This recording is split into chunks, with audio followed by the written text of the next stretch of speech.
Hello everyone, this side Talat and I welcome you all in online learning platform, and this is the third part of third part of the same chapter 2 of geography, and that is natural resources, land, soil and water.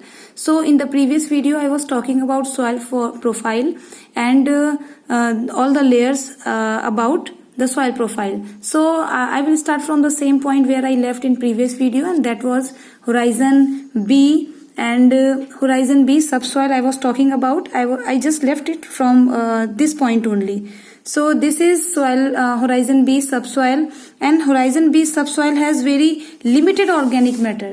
जो हमारा horizon B subsoil है, इसमें जो organic matter हैं बहुत limited होते हैं. इस वाली लेयर की बात हो रही है यहाँ से यहाँ तक, तो इसमें बहुत ही limited organic matter होते हैं. एंड साथ के साथ जो हमारा horizon A है, जो हमारा होराइजन ए है और जो हमारा होराइजन बी है, ये दोनों एक साथ मिलकर ट्रू सॉइल बनाते हैं. यानी ये और ये दोनों मिलकर एक साथ ट्रू सॉइल फॉर्म करते हैं. इनका ये काम है. एंड नेक्स्ट इज होराइजन सी, जो हमारा रॉक फ्रैगमेंट्स हैं. इसका होराइजन सी जो पार्ट है, इसमें रॉक फ्रैगमेंट्स होते हैं, स्मॉल पीसेस होते हैं रॉक्स के. और जो हमारी ट्रू सॉइल है जिसकी बात हमने की, ये दोनों मिलकर ट्रू सॉइल बनाते हैं. तो जो होराइजन सी जिसमें रॉक्स के स्मॉल पार्ट्स होते हैं, ये हमारी ट्रू सॉइल को डेवलप करने में हेल्प करता है. यानी ये होराइजन सी इन्हीं रॉक से ट्रू सॉइल होराइजन ए और होराइजन बी के लिए बनाता है. Next is last layer is horizon D, and it has unbroken. आप देखिए अनब्रोकन, यहाँ तो आपको दिखेगा ना, ये ब्रोकन है, ये छोटा पीस, ये छोटा पीस, छोटे छोटे पीसेस हैं.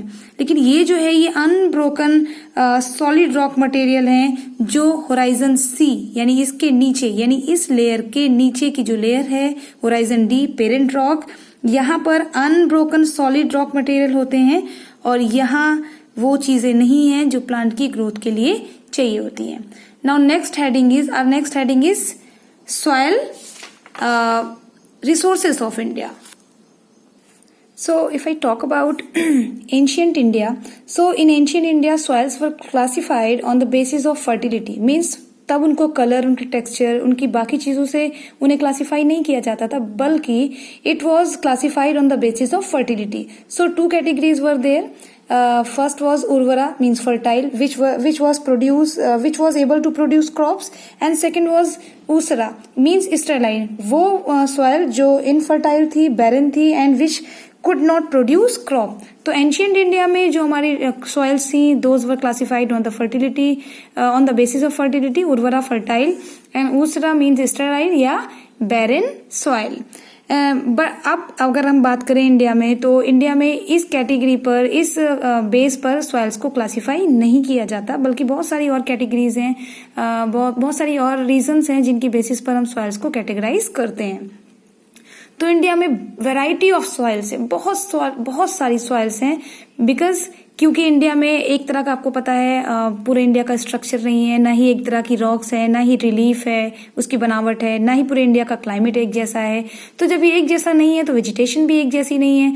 तो इंडिया की बहुत सारी तरह की रॉक्स, यहाँ की रिलीफ अलग तरह का, कहीं माउंटेन्स हैं, कहीं घाट हैं, कहीं प्लेन्स हैं, कहीं डेजर्ट्स हैं. तो ये जो रिलीफ है और यहाँ का जो क्लाइमेट है, वेजिटेशन है, ये सारी चीजें रिस्पॉन्सिबल हैं सॉइल्स की फॉर्मेशन में. तो इतनी अलग तरह का स्ट्रक्चर, अलग तरह का क्लाइमेट के बाद, ये सब चीजें होने के बाद इंडिया में जो सॉइल्स हैं, बहुत सारी सॉइल्स हैं. तो अब फर्स्ट सॉइल जो हम डिस्कस करेंगे दैट इज एलुवियल सॉइल. तो ये जो एलुवियल सॉइल है, ये इंडिया में सबसे ज्यादा आपको मिलेगी एलुवियल सॉइल, और जनरली सबसे ज्यादा ये आपको इंडिया के नदर्न प्लेन्स में या वो एरियाज जो फ्लड प्लेन्स हैं वहां पर एलुवियल सॉइल आपको मिलेगी. यानी नदर्न प्लेन्स और फ्लड प्लेन्स में आपको ये एलुवियल सॉइल मिलेगी. और ये जो रिवर्स अपने साथ जो सेडिमेंट्स लेकर आती हैं, उन सेडिमेंट से ही ये एलुवियल सॉइल फॉर्म होती है, बनती है. और एलुवियल सॉइल अपने आप में बहुत फर्टाइल सॉइल होती है और एग्रीकल्चर को सपोर्ट करने वाली है. आपको पता है इंडिया का जो सबसे फर्टाइल एरिया है, जो सबसे अच्छा माना जाता है एग्रीकल्चर के लिए, फार्मिंग के लिए, and that is northern plains. और नदर्न प्लेन्स इसलिए अच्छे हैं, इसलिए वहां पर पूरे साल throughout the year farming की जा सकती है, बिकॉज वहां का क्लाइमेट भी फेवरेबल है. साथ के साथ वहां पर कौन सी सॉइल मिलती है, alluvial soil. And next is black soil. Black soil volcanic, black soil अपने आप में इसे ब्लैक लावा सॉइल भी कहा जाता है। ये ब्लैक लावा सॉइल इसलिए कहा जाता है क्योंकि ये वॉल्केनिक जो रॉक्स होती हैं, लावा से जो बनती हैं उनको उनकी वेदरिंग से बनती है। ये जब मीन्स जब वो वॉल्केनिक रॉक्स की वेदरिंग होती है तो उनकी वेदरिंग के बाद ही हमें जो सॉइल मिलती है that is called black soil. तो इसे ब्लैक लावा सॉइल भी कहा जाता है। और ये एक ऐसी सॉइल होती है जिसमें फाइन क्ले मटेरियल होता है and that can hold moisture. ये ब्लैक लावा सॉइल अपने आप में मॉइस्चर को होल्ड कर सकती है, रोक सकती है पानी को। और इस तरह की जो सॉइल है ये हमें डेक्कन ट्रैप रीजन में मिलती है, यानी हमें डेक्कन एरिया में मिलती है, जो हमारा इंडिया का पेनिनसुला से थोड़ा सा ऊपर है, ये वहां पर मिलती है। और वहां इस ब्लैक सॉइल को, यानी black soil, black lava soil को लोकली वहां के लोग इसे रीगर के नाम से बुलाते हैं। वहां के लोग इसे किस नाम से जानते हैं? रीगर के नाम से इसे बुलाते हैं। Black lava soil is best suited for cotton and sugarcane cultivation. यानी जो ब्लैक लावा सॉइल होती है ये सबसे अच्छी होती है कॉटन ग्रो करने के लिए और शुगर केन को ग्रो करने के लिए। Now next is red soil. तो रेड सॉइल क्या है? जब हमारी ओल्ड इग्नियस रॉक्स की वेदरिंग होती है तो उस ओल्ड इग्नियस रॉक्स की वेदरिंग के बाद जो सॉइल फॉर्म होती है, जो सॉइल बनती है दैट इज रेड सॉइल।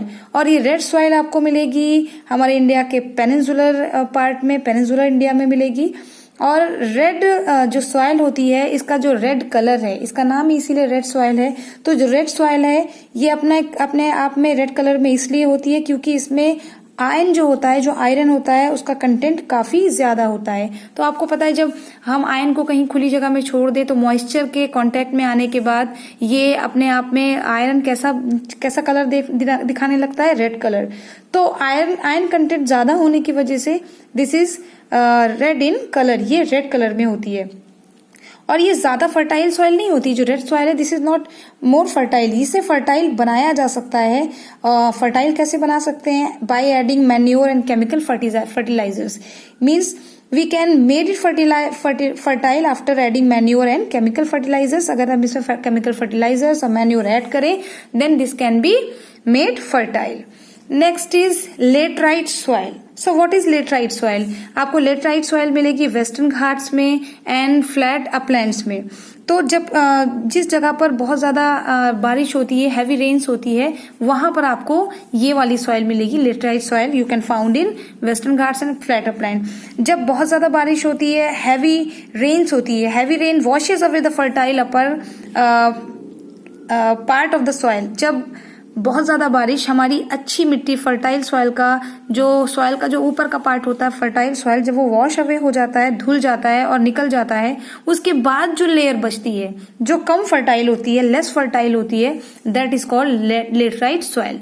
यानी आफ्टर वॉशिंग अवे, धुल जाने के बाद वो अच्छी मिट्टी, फर्टाइल लेयर ऊपर से निकल जाने के बाद जो मिट्टी बचती है, जो लेस फर्टाइल सॉइल बचती है, that is called laterite soil and it can be found in western Ghat and flat upland जहां पर बारिश ज्यादा होती है। और इस तरह की सॉइल जो लेस फर्टाइल है, अच्छी सॉइल नहीं है, that can only support pasture and shrubs. ये सिर्फ झाड़ी और घास के छोटे छोटे घास और झाड़ियों को ही सपोर्ट कर सकती है, इसमें अच्छी से आप फार्मिंग नहीं कर सकते। And next is mountain soil. As the name suggest itself, जैसा कि आपको नाम से पता चल रहा है, that is it is found on hill slopes and which covered with the forest. यानी ऐसे हिल स्लोप जहां पर आपको फॉरेस्ट मिले, उन फॉरेस्ट से कवर्ड की हुई हिल स्लोप में ही आपको माउंटेन सॉइल मिलेगी। And this soil is form due to the deposition of organic matter. और ये जो सॉइल है ये ऑर्गेनिक मैटर के डिपोजिशन के बाद बनती है, तो ये अपने आप में बहुत ह्यूमस होती है। तो ऑर्गेनिक मैटर का डिपोजिशन मीन्स प्लांट्स। अब फॉरेस्ट की बात की जा रही है, हिल स्लोप्स की हम बात नहीं करें, we are not talking about only hill slopes but those are covered with forest, जो घने फॉरेस्ट से कवर्ड हैं वहीं पर। अब ऑर्गेनिक मटेरियल का डिपोजिशन का मतलब है कि जब फॉरेस्ट होते हैं वहां पर प्लांट्स के डेड प्लांट्स या एनिमल्स के डेड बॉडीज जब मिलती हैं उसमें, तो वो ऑर्गेनिक मटेरियल, वो ऑर्गेनिक मैटर वहां की मिट्टी को काफी अच्छा कर देता है। And this kind of soil is rich in humus. इस तरह की जो मिट्टी होती है, माउंटेन सॉइल होती है, that is rich in humus, क्योंकि जितनी भी डेड प्लांट्स या डेड एनिमल बॉडीज होती हैं, ये इसमें मिलकर इसे ह्यूमस देती हैं और इसे काफी फर्टाइल कर देती है। So mountain soil is suitable for tea, coffee and spice cultivation. आपको पता है जितने भी tea, coffee and spice cultivation होते हैं वो इस तरह की मिट्टी में सबसे ज्यादा किए जा सकते हैं, that is best. So mountain soil is best for tea, coffee and spice cultivation. T and coffee का तो आपको पता है ये फार्म्स नहीं होते हैं, इनके बहुत बड़े बड़े प्लांटेशंस होते हैं, तो ये यहीं पर किया जाता है। Our next heading is desert soil. So desert soil that is found in hot and semi arid areas, यानी ये ऐसी जगह पर आपको मिलेगी जहां पर बहुत गर्मी हो या जहां पर ड्राइनेस हो, इस तरह का एरियाज में आपको डेजर्ट सॉइल मिलेगी। So desert soil has a thick layer of sand. Desert soil में सैंड की एक थिक लेयर होती है और इस तरह की मिट्टी में this kind of soil has this soil lakhs humus content. इस तरह की मिट्टी में आपको ह्यूमस कंटेंट नहीं मिलेगा, बट ह्यूमस कंटेंट नहीं है, but it has a high proportion of soluble salt. लेकिन इसमें आपको सॉल्यूबल सॉल्ट की हाई प्रोपोर्शन मिलेगी, काफी अच्छे से इसमें होता है।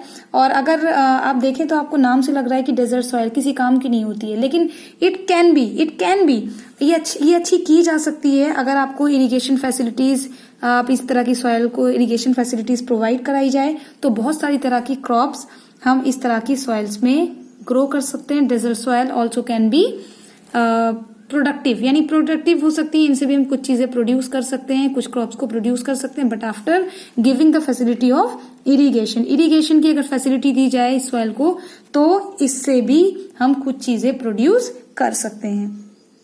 Now our next heading is soil erosion. So what is soil erosion? Soil erosion है क्या?